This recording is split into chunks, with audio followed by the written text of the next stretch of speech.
Hi friends, it's Heather. Welcome back to Brilliant Blue Reviews, and I am here with you tonight with another movie review.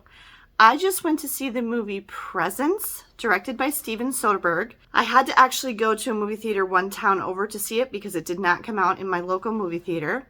This was an unexpected surprise. I had not even actually heard of this movie until a couple of days ago, and was kind of pleasantly surprised to see that it actually came to a movie theater near me and I could go to it. I went to the movie by myself because I was really not sure if it would be okay for Ben to go with me because it's rated R. It would have been completely fine for Ben to go with me. This film is being marketed as a horror movie. This is not a horror movie. Okay, the first thing I'm going to say is it's not a horror movie. It's not scary at all.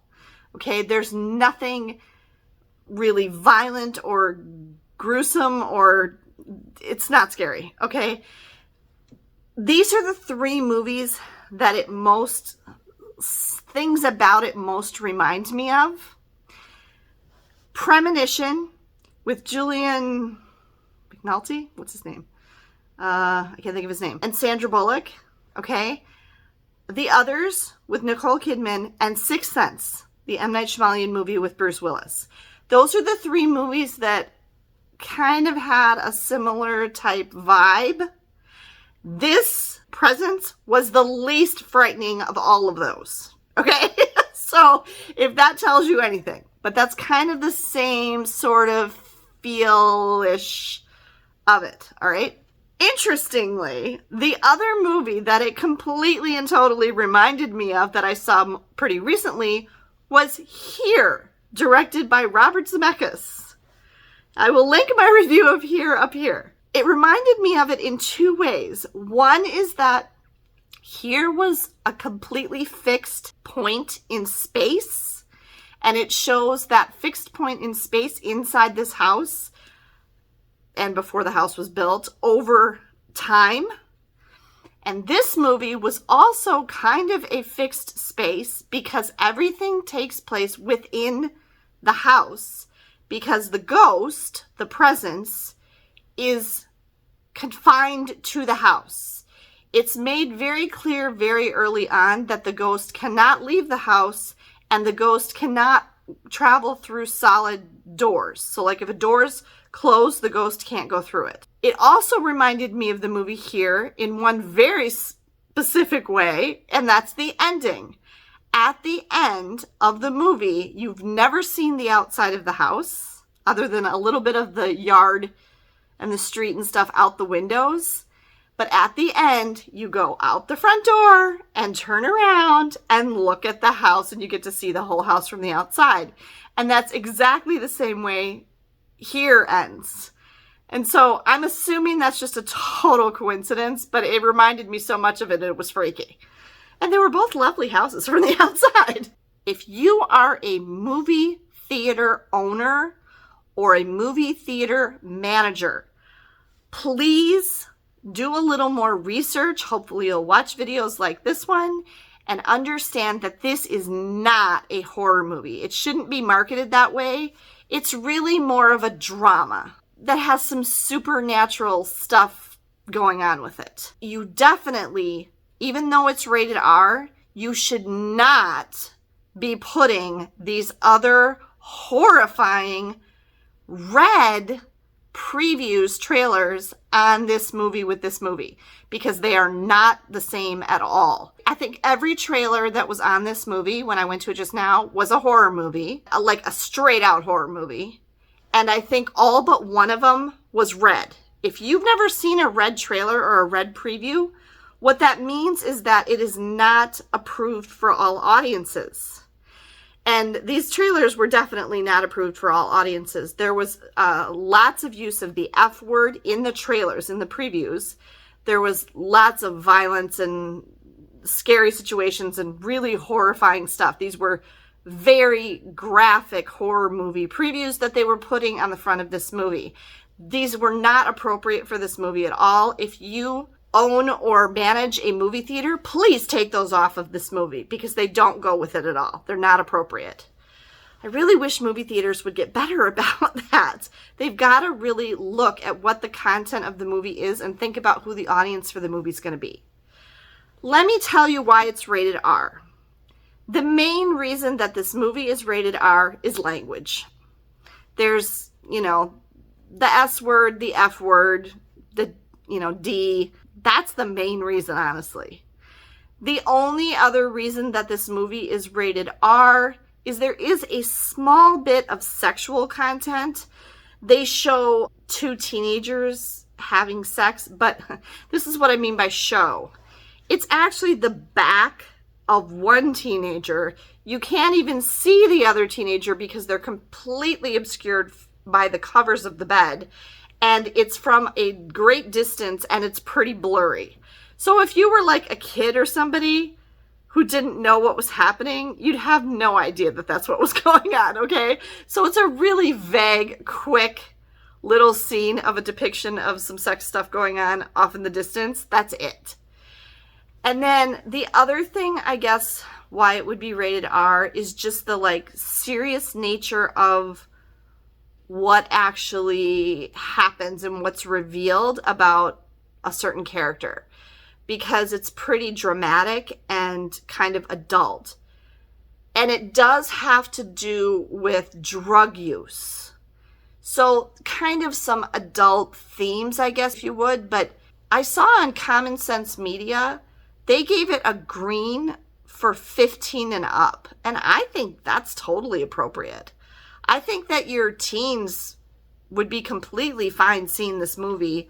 It's stuff that they would know about and talk about anyway. Really just the language. I would say that the main thing for why this is rated R is the language. Yeah. Other than that, it's completely fine. I was never going like this or anything. There's nothing in there to make you do that. There's nothing scary. The ghost doesn't even do anything scary. The ghost is obviously someone who died, who is attached to this house or this family somehow, and very obviously from the very beginning is trying to protect them. And specifically, the ghost is very obviously trying to protect Chloe, the daughter. I'm going to give this movie 4 out of 5.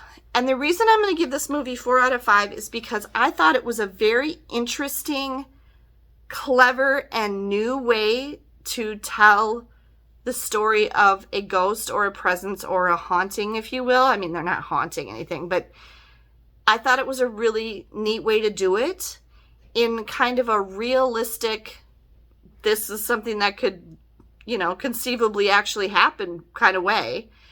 And I thought that the story itself and the acting and the way they were just looking at this family was well done. And because the entire movie is from the perspective of the ghost, the whole thing. So you are looking through the eyes of the ghost. You're literally seeing exactly what they see and hearing what they hear. The whole time, the entire movie is shot from that perspective.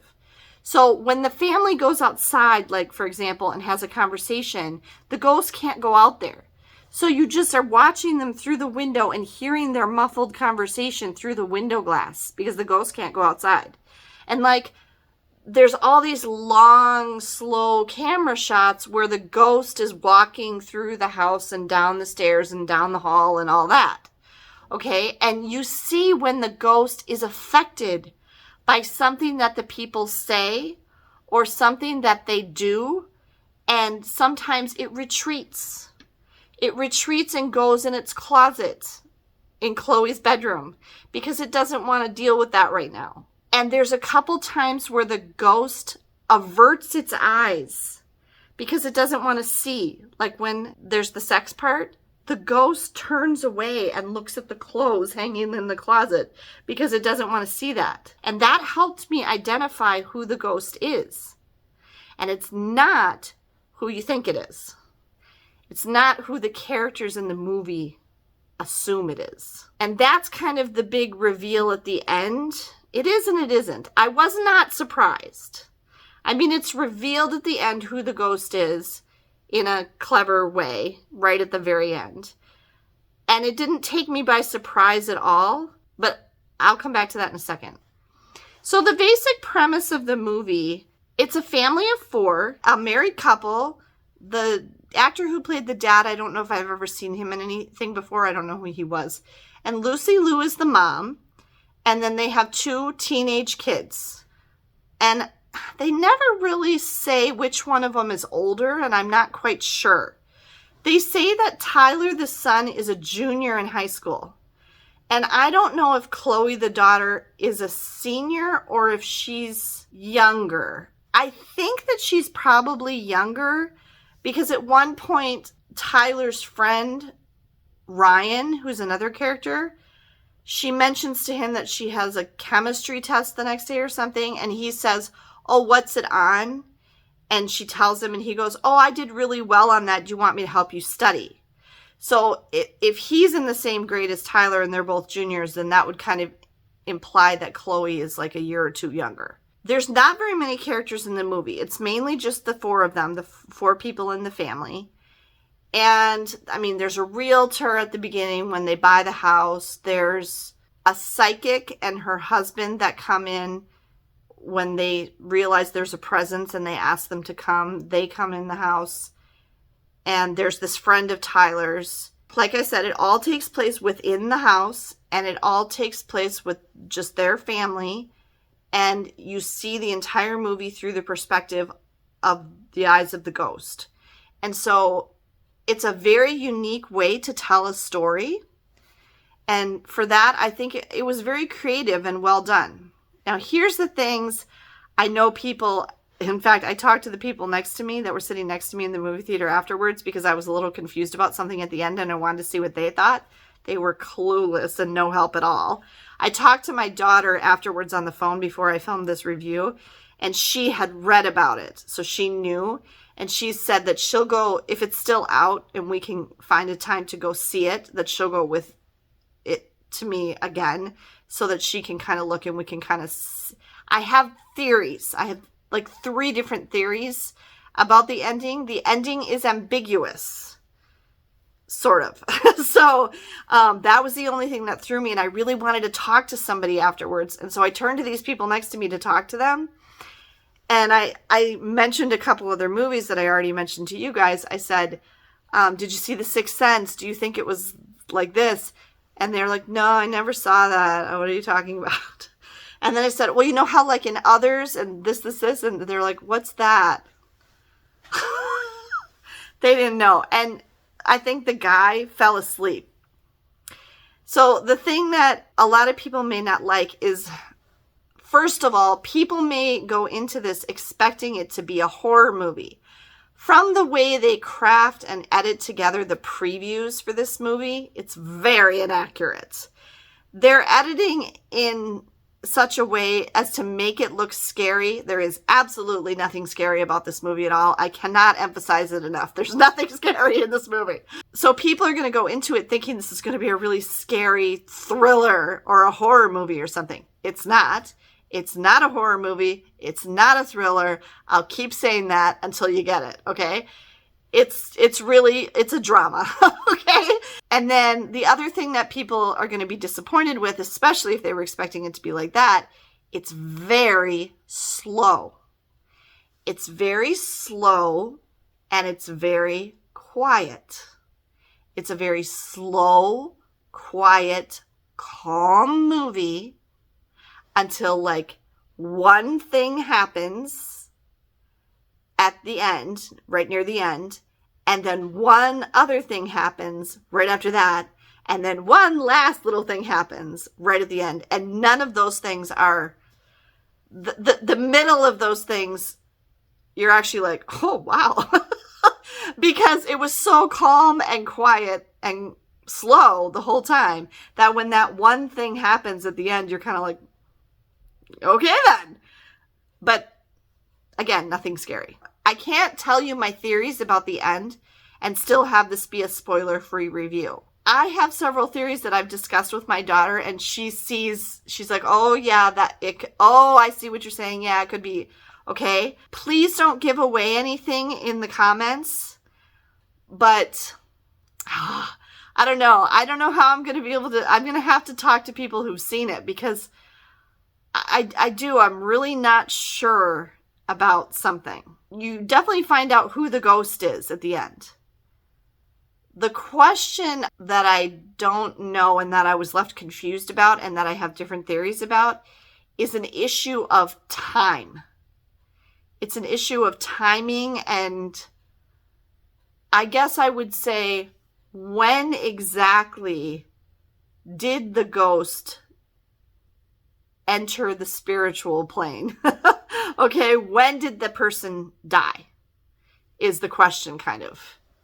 I'll leave that with you. And so then if you see it, maybe you can kind of keep that in the back of your mind, because I think there's actually 3 potential times that it could be. 1 that's not shown in the movie, and 2 that are. And I'm really not sure which it is. That's just something interesting that you can contemplate if you go see it.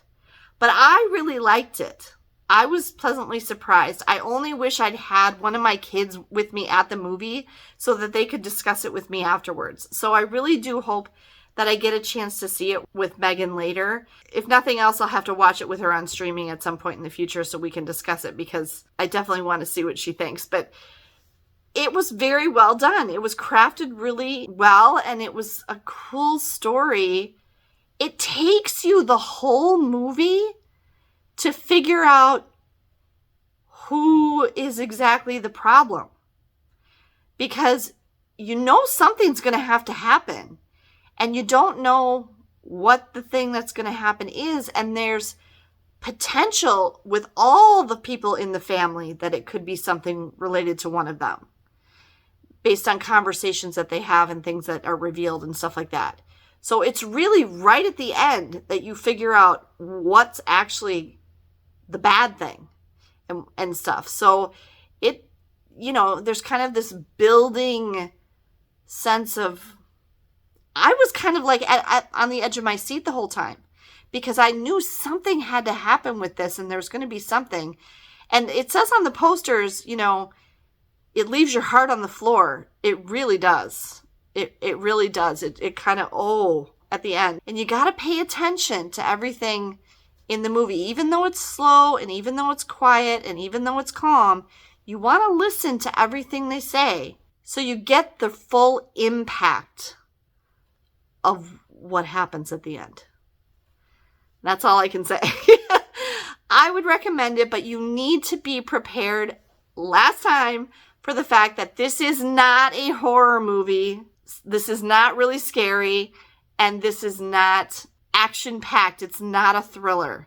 This is a slow, calm, quiet story. And if you can go into it understanding that, then I think you'll like it. Thanks for taking the time to watch this movie review. I hope you enjoyed it. If you liked this movie review, please give me a thumbs up down below. If there is a movie that is out that I haven't mentioned in my movies I'm looking forward to in 2025, and that is going to be coming out in 2025, and you want me to try to check out and make a review of right away, let me know that in the comments below too. Have a great day, everyone, and I'll see you next time.